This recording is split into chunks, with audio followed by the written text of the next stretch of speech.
Tamil Nadu police आज मनीष कश्यप को तमिलनाडु ले गया। जी हाँ, अभी देख सकते हैं हम सिविल कोर्ट में हैं। तमिलनाडु ले जाके तमिलनाडु पुलिस क्या करेगा? मनीष कुछ नहीं होगा, मेडिकल चेकअप के साथ गया है वो। मनीष को यहाँ से भेजने के पहले मेडिकल जांच कराई जाती है। 15 दिन भी इनके पास में नहीं है। 4 तारीख को बेतिया में मनीष को प्रोड्यूस करना है, तो ये 4 के पहले वहाँ से इन्वेस्टिगेशन कंप्लीट करेंगे। अपना रिमांड की अवधि पूरी होगी, जो प्रोटेक्शन ले गए हैं वो, और बेतिया में प्रोड्यूस, और जब लौट के वहाँ से आएंगे फिर उनका मेडिकल जांच होगा। अगर उस जांच में कहीं भी ये होता है तो फिर बिहार वाले और तमिलनाडु वालों के बीच की बात हो जाएगी। अब फिर क्योंकि एक बिहारी को तमिलनाडु में ले जाके आप टॉर्चर कर रहे हैं। हम थाने के अंदर हैं, उनके मेहमान हैं, जो मर्जी कर लें आप, लेकिन जब आप न्यायालय में आते हैं तो आपकी पूरी बोलती बंद हो जाती है, क्योंकि आपको पूर्णतः ये प्रूफ करना पड़ेगा कि मनीष कश्यप टेररिस्ट था, जिस तरह से आप ले रहे हैं उसको कहीं ना कहीं जाती हुई है। तो ये पॉलिटिकल अरेस्ट करके एक बंदे को अगर आप ले जाके तमिलनाडु में या महाराष्ट्र में या बिहार में कहीं भी उसको इस तरह से बेइज्जत कर रहे हैं, उसका पूरा करियर दांव पर लगा दे रहे हैं आप, ये गलत है। जो 10,000 अरब लेके 10,000 करोड़ लेके भाग गए यहाँ से, वहाँ FIR नहीं हो रहा कुछ भी। महाराष्ट्र में जब यूपी बिहार वालों को और हिंदी भाषियों को चुन चुन के मारा जा रहा था और नेशनल टेलीविजन पे दिखाया जा रहा था, FIR क्यों नहीं हुआ था? ये 2 व्यक्ति के बीच की लड़ाई है, जिसको पॉलिटिकलाइज करके और स्टेट को इन्वॉल्व कर दिया गया। तो ये न्यायालय में मनीष कश्यप को पूर्णतः न्याय मिला। सिविल कोर्ट से परमिशन मिला है तमिलनाडु ले जाने के लिए? नहीं, सिविल कोर्ट ने परमिशन तमिलनाडु ने दिया, जेल से परमिशन लिया गया सिविल कोर्ट को। मनीष कश्यप की जितने चाहने वाले हैं उनका सांसें कहीं ना कहीं थम रहा है और मनीष कश्यप का जो है लगातार मुश्किलें बढ़ रहा है। सर, सबसे पहले तो आपका बहुत स्वागत है। बहुत बहुत धन्यवाद आप सबों को भी, सब दर्शकों को। सर, मनीष कश्यप को जब लेके गए हैं तमिलनाडु, मतलब आज लेके गए हैं, बाय फ्लाइट लेके गए हैं, तब से जितने भी समर्थक है कह रहे हैं कि कब आएंगे वापस, क्यों लेके गए हैं, इन सारी सवाल कहीं ना कहीं मन में चल रहा है लोगों का। देखिए, मनीष कश्यप को हम फिर दोहरा रहे हैं, हमने पहले भी कहा था, मनीष कश्यप कोई आतंकवादी का नाम नहीं है जी। कोई वो बहुत बड़ा टेरर नहीं है भारत के लिए, और ऐसा नहीं कोई बम विस्फोट कर दिया हो या कोई बिल्डिंग उड़ा दिया हो या कोई आतंक कर दिया हो या देशद्रोह का मुकदमा, ऐसा कुछ नहीं है उसमें। एक वीडियो वायरल हुआ था जिसमें उसने ये बताया था कि तमिलनाडु में कुछ लोगों को वहाँ के लोकल लोग प्रताड़ित कर रहे हैं जी। इसी केस में, प्लस अब उस पे केस बनते जा रहा है जी। लेकिन हम फिर बता दें कि मनीष कश्यप IPC के दृष्टिकोण से बहुत संगीन अपराध नहीं किया है, और इनफैक्ट 4 तारीख को मनीष कश्यप को बेतिया में अपीयर होना था जी, और 31 को तमिलनाडु में अपीयर होना है उनको जी।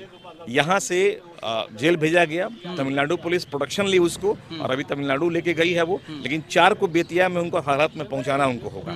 2-3 दिन का एपिसोड है वो, उसके बाद अपना बेल फाइल करेंगे, बेल फाइल करने के बाद बेल उनको होगा। यानी कि तमिलनाडु पुलिस जो है मनीष कश्यप को 3-4 दिनों के लिए लेके गई। आराम 3-4 दिन में अपना इन्वेस्टिगेशन कंप्लीट करेंगे वो। कोई दिन निश्चित नहीं किया गया है, लेकिन 4 तारीख को बेतिया में उनका डेट है, तो 4 को वहाँ प्रोड्यूस करेंगे वो। तो ऐसा नहीं कोई संगीन अपराध में उनको फांसी होने जा रही है या आजीवन कारावास होने जा रहा है, ऐसा कुछ नहीं है। IT केस है, इकोनॉमिकल ऑफेंस का केस है, बहुत सारी धाराएं उसमें अवेलेबल हैं। एक आध जो IT का है जिसमें मैक्सिमम पनिशमेंट 7 ईयर्स का है, लेकिन उनको बेल बड़ी आराम से मिलेगा, क्योंकि कोई संगीन अपराध है नहीं और कोई साक्ष्य इनके खिलाफ ऐसा नहीं है। इससे अधिक तो आप देखिए, एक बात समझिए, मीडिया को चौथा स्तंभ माना गया है। रोज सुनते होंगे आप, बोलते होंगे आप लोग, आप अगर मीडिया पे ही बैन लगा देंगे, अगर आम आदमी के बोलने का अधिकार ही छीन लेंगे, तो सरकार निरंकुश हो जाएगी। आज आप देखिए राहुल गांधी के साथ क्या हुआ। राहुल गांधी ने एक आवाज उठाई, वही एक थे पार्लियामेंट में आवाज उठाने वाले, आज उनका सत्ता खत्म कर दिया गया। इसके पहले पश्चिम बंगाल में हुआ था, एक रिपोर्टर को मैंने कुछ दिन अभी परसों मैंने चीफ जस्टिस का सुना, एक वक्तव्य सुना हमने, उन्होंने मीडिया के लिबर्टी पे बहुत जोर दिया। अच्छा। कि मीडिया को आप माने अपना पावर जो है मीडिया पे इम्पोज नहीं कर सकते हैं, क्योंकि मीडिया ही है जो आम आदमी की समस्या को दिखाता है, लोगों के बीच में स्प्रेड हो रहा है न्यूज़ कि भाई सरकार क्या कर रही है। लेकिन मनीष के साथ एक दुर्भाग्य था कि इसने जो एक चैलेंजिंग वर्ड इस्तेमाल किया, उस देखिए हर रिपोर्टर को अपने दायरे में रहना चाहिए जी। आवेश में आके अगर अपना दायरा खत्म कर दे रहे हैं आप, तो ये अपने आप में ऑफेंस बन जाता है। ये ऑफेंस है, लेकिन ये ऑफेंस संगीन नहीं है जिस तरह संगीन बनाया जा रहा है इसको। तो ये पॉलिटिकल एक राजनयिक कैद में इसको रखा गया है, राजनीतिक का षड्यंत्र बना है वो, और बहुत जल्दी बाहर हो जाएगा, बहुत जल्दी बाहर। अच्छा सर, क्या सिविल कोर्ट से परमिशन मिला है तमिलनाडु ले जाने के लिए? नहीं, सिविल कोर्ट ने परमिशन तमिलनाडु ने दिया, जेल से परमिशन लिया गया सिविल कोर्ट को, क्योंकि वहाँ प्रोड्यूस करना था उसको, तो प्रोडक्शन पर ले गया उसको। वहाँ पर एक रूटीन है उनका, इन्वेस्टिगेशन का पार्ट है ये। रिमांड एक इन्वेस्टिगेशन का पार्ट होता है, तो ये अपना ट्रांजिट रिमांड पर ले गए हैं वहाँ पर। तो प्रोड्यूस किया गया तमिलनाडु में। हमने पहले भी कहा था कि प्रोडक्शन पे ही ले जाएंगे यहाँ से, तो प्रोडक्शन पे ले गए हैं और फिर उसको 4 तारीख को बेतिया पहुंचाएंगे, वो बेतिया कोर्ट में रहेंगे वो। कहीं ना कहीं बहुत सारे जो लोग हैं वो ये कह रहे हैं, तमिलनाडु पुलिस का भी एक आध दो बयान आया था कि मनीष कश्यप की ये वीडियो बनाने से तमिलनाडु में करोड़ों का नुकसान हुआ है। उनके ये वीडियो बनाने के बाद जितने भी लेबर लोग हैं, बिहार के मजदूर लोग हैं, वो डर गए हैं, तमिलनाडु जाने से भी डर गए हैं। वहाँ का जो भी व्यवस्था था, जितने लोग भी कामकाज वहाँ कर रहे थे लेबर लोग, वो सब लोग बिहार आ गए हैं, नहीं जा रहे हैं, इसलिए तमिलनाडु जो है घाटे में जा रहा है। सहमत। आप ये बताइए हमको, महाराष्ट्र में जब यूपी बिहार वालों को और हिंदी भाषियों को चुन चुन के मारा जा रहा था और नेशनल टेलीविजन पे दिखाया जा रहा था, एफआईआर क्यों नहीं हुआ था? उसमें कितना लॉस महाराष्ट्र को हुआ था? आज 2-3 तिरपुर के घटनाओं को, एक क्षेत्र के घटना को अगर प्रोड्यूस करने से तमिलनाडु सरकार को इतनी घाटा हो जा रही है, तो फिर आप सोचिए वेस्ट बंगाल में, पश्चिम बंगाल में क्या हुआ था, जहां घर जला दिया गया था। सारे नेशनल चैनल वाले ये दिखा रहे थे कि पश्चिम बंगाल में इलेक्शन के वक्त में जहां भाजपा का दिखाई पड़ रहा था फोटोग्राफ या भाजपा का झंडा था, वहां उस घर को जला दिया गया था। क्या हुआ था वहां पर? कितने चैनल पे हुआ था वहां एफआईआर? किसी एफआईआर नहीं हुआ था। असम में क्या हुआ था? हिंदी भाषियों के प्रति जो उनका दुर्व्यवहार था, ये जग जाहिर हुआ, सारे नेशनल पोर्टल पे लाए गए। कहाँ एफआईआर हुआ था? ये पहला एपिसोड थोड़ी है। आप सरकार भी कहीं ना कहीं गलती की है जाति के साथ में, इससे गलती हुई है, इसमें कोई दो मत नहीं है। इसने जो भी एक राजनयिक को चैलेंज कर दिया था, वो गलती इसकी थी। उस गलती का सजा ये नहीं है कि आप उसको 7 बजे वो सरेंडर कर दिया जगदीशपुर में, बेतिया में, और 10 बजे उसका चापाकल उखाड़ ले रहे हैं आप, चौखट उखाड़ लिए, घर पूरा खाली कर दिया उसका, टीवी सामान तमाम सब उसका लेके चले गए। जब वो 7 बजे ऑलरेडी सरेंडर कर दिया है, तो मतलब वो फरार नहीं था, एब्सकॉन्डर नहीं था। फिर 10:30 बजे कुर्की करके सामान को उठा लेना और पूरे घर को बेइज्जत करना गांव में, ये कहाँ का न्याय था? ये कहीं कि उनके चाचा जो लोग हैं अलग हैं घर से, लेकिन उनका भी सामान लेके चले। पूरे गांव को डिस्टर्ब किया गया। 7-7:30 में वो सरेंडर किया जगदीशपुर में, वो बेतिया में सरेंडर कर चुका था। तो 10:30 बजे किस कानून के तहत, किसके ऑर्डर से कुर्की किया गया था वहां पर? जबकि उसी जगह पे सरेंडर किया है वो, और वहीं कुर्की भी हो रहा है। ये क्या कहा जाएगा इसको? फिर यहाँ गलत। अगर मनीष अपने न्याय चाहते हैं, एक बार वो न्यायालय में आए और न्याय उनको मिलेगा। बेशक न्याय, देखिए न्यायालय आपके लिए खड़ा है, आपके हक के लिए खड़ा है। यहाँ अन्याय नहीं होने देंगे हम लोग। यहाँ पर सारे दुनिया, भारत के जितने भी एडवोकेट हैं, कम बेश सब लोग साथ में खड़े हैं। ये कहीं ना कहीं जाती हुई है। तो ये पॉलिटिकल अरेस्ट करके एक बंदे को अगर आप ले जाके तमिलनाडु में या महाराष्ट्र में या बिहार में कहीं भी उसको इस तरह से बेइज्जत कर रहे हैं, उसका पूरा करियर दाव पर लगा दे रहे हैं आप, ये गलत है।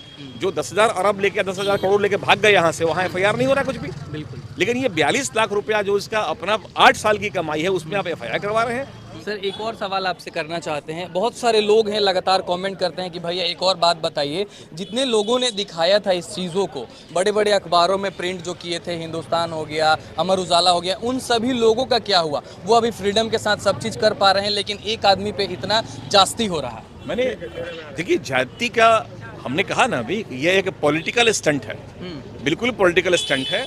ये 2 व्यक्ति के बीच की लड़ाई है, जिसको पॉलिटिकलाइज करके और स्टेट को इन्वॉल्व कर दिया गया। तो ये न्यायालय में मनीष कश्यप को पूर्णतः न्याय मिलेगा, आप बेफिक्र रहें उसके लिए। और न्याय के लिए हम लोग भी यहाँ खड़े हैं। अगर सरकार सही है तो ठीक है, जेल जाएंगे ये। अगर ये सही है, सरकार को विड्रॉ करना पड़ेगा और कहीं ना कहीं पनिशमेंट तो होगा ही उनको। इसलिए क्या कह रहे थे सर? सरकार जेल जाएगी, उसका क्या होगा जिस तरह से नाजायज कर रही है? इनसे पूछिए। बताइए सर। नहीं, सरकार अगर गलत है तो आप देख रहे हैं माननीय उच्च न्यायालय में अच्छे लोगों का पोल खुल रहा है, चाहे डीएम हो, एसपी हो, कमिश्नर हो। तो हम लोग का जो पटना माननीय उच्च न्यायालय में आप देखेंगे रोज एक ना एक का वीडियो वायरल हो रहा है हर लोग का। तो अब कहीं ना कहीं ये डरे हुए हैं लोग कि भाई यहाँ तो निकाल लेंगे हम लोग, जब तक हम थाने के अंदर हैं उनके मेहमान हैं, जो मर्जी कर लें आप। लेकिन जब आप न्यायालय में आते हैं तो आपकी पूरी बोलती बंद हो जाती है, क्योंकि आपको पूर्णतः ये प्रूफ करना पड़ेगा कि मनीष कश्यप टेररिस्ट था, जिस तरह से आप ले रहे हैं उसको। आप जितने भी आप देखें, आज की डेट में क्या है, अभी के हाल में अगर पत्रकार कोई गलत न्यूज़ दिखा रहा है या सरकार के उल्टा न्यूज़ दिखा रहा है, अरेस्ट कर लेंगे। उसके अलावा कोई डॉक्टर अगर कुछ बोल रहा है, उसको अरेस्ट कर लीजिए। असेंबली में अगर कोई विपक्ष बोल रहा है, उनको अरेस्ट कर लीजिए। कोई अगर सशक्त विपक्ष अगर हो, उनके यहाँ ईडी का रेड करवा दीजिए, उठा लीजिए उनको। तो ये अभी आजकल शुरू हुआ नया फैशन में, ये खत्म हो जाएगा फैशन बहुत जल्दी। जनता अब जाग चुकी है और करोड़ों का समर्थन मनीष साहब पे खड़ा है। हम ये नहीं कहते हैं कि हम सरकार का विरोध कर रहे हैं, हम ये कह रहे हैं कि न्यायालय का पक्ष हम रख रहे हैं। जी न्यायालय में दोनों को ही आना है जी और न्यायालय दूध का दूध पानी का पानी कर देगा, कर देगा। मनीष को न्याय मिलेगा। आज मनीष कश्यप जो है तमिलनाडु उनको बाय एयर लेके जाया गया है और कहीं ना कहीं मनीष कश्यप जो है उनको 4 तारीख को बेतिया में आना होगा, पेश होना है बेतिया में। तो यानी कि टाइम जो है बहुत ही कम मिला है तमिलनाडु में जो उनको लेके गए हैं। देखिए, पुलिस के पास रिमांड लेने के लिए 15 डेज का सफिशिएंट समय होता है, उससे भी समय नहीं मिलता है। न्यायालय में 60 और 90 दिन का प्रोविजन होता है। अगर हीनियस क्राइम है तो 90 दिन, बाकी 60 दिन में होता है वो। तो इनके पास उतना दिन भी नहीं है, 15 दिन भी इनके पास में नहीं है। 4 तारीख को बेतिया या मनीष को प्रोड्यूस करना है, तो ये 4 के पहले वहां से इन्वेस्टिगेशन कंप्लीट करेंगे, अपना रिमांड की अवधि पूरी होगी, जो प्रोटेक्शन ले गए हैं वो, और बेतिया में प्रोड्यूस करेंगे वो। बहुत सारे लोग हैं सर, उनके मन में सवाल चल रहा है कि वहाँ तमिलनाडु ले जाके तमिलनाडु पुलिस क्या करेगा मनीष कुछ नहीं होगा, मेडिकल चेकअप के साथ गया है वो। मनीष को यहाँ से भेजने के पहले मेडिकल जांच कराई जाती है और जब लौट के वहां से आएंगे फिर उनका मेडिकल जांच होगा। अगर उस जांच में कहीं भी ये होता है तो फिर बिहार वाले और तमिलनाडु वालों के बीच की बात हो जाएगी। अब फिर क्योंकि एक बिहारी को तमिलनाडु में ले जाके आप टॉर्चर कर रहे हैं, तो ऐसा नहीं कि हम लोग, बिहार जो है एक फैक्ट्री बन गई है मजदूरों का। हमने कल भाजपा अध्यक्ष का सुन रहा था हम ये भाषण वहाँ पे कि बिहार एक फैक्ट्री है मजदूरों का, जहाँ से 1.5 लाख गुजरात में, 3 लाख दिल्ली में, 2 लाख वहाँ, तो एक फैक्ट्री बनकर, क्योंकि यहाँ जॉब एवनीज तो है नहीं, बिहार में कोई रोजगार तो है नहीं, तो ये जितने मजदूर बाहर रह रहे हैं वो वहाँ के जो पीड़ित होकर लौट रहे हैं यहाँ पर, सब झेल के जान चुके हैं। अब वो समझ चुके हैं कि वहाँ बाहर में क्या होता है उनके साथ में, तो सब एक पक्ष होके अब ये विरोध कर रहे हैं। और मनीष के साथ कुछ नहीं होने जा रहा है, स्वस्थ गए थे, स्वस्थ आएंगे, इतना विश्वास रखिए। सरकार इतनी भी निरंकुश नहीं है कि वो इतना टॉर्चर करेगी वो। कहीं ना कहीं बहुत सारे लोग के मन में यही सवाल चल रहा था कि मनीष कश्यप को तमिलनाडु ले जाया जा रहा है, उनके साथ क्या होगा, कितने दिनों तक वो तमिलनाडु में रह सकते हैं, उनसे न्यायिक प्रक्रिया क्या क्या हो सकता है। इन सारी चीज़ों पे मैंने एसके मिश्रा सर से बात किया, इन्होंने सारा मुद्दा पे आपको जवाब भी दिया। ये वीडियो आप लोगों को कैसा लगा कमेंट में जाके फटाफट से बता दीजिए। तब तक के लिए आपका बहुत बहुत धन्यवाद। जय हिंद, जय भारत, जय बिहार।